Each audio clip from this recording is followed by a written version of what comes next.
What's the meaning of afoul?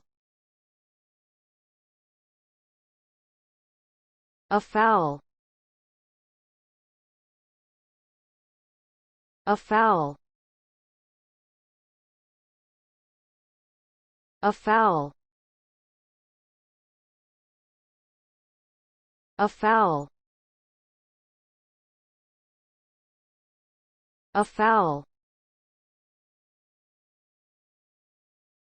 Afoul is an English word that is used to describe a situation where something goes wrong or becomes problematic, often in a way that is unexpected or undesirable. If something goes afoul, it means that it has veered off course, encountered a problem, or become entangled in a difficulty that is causing it to be hindered or impeded in some way. The result of something going afoul can vary depending on the circumstances, but it is generally not a positive outcome and may require additional effort to overcome or resolve the issue.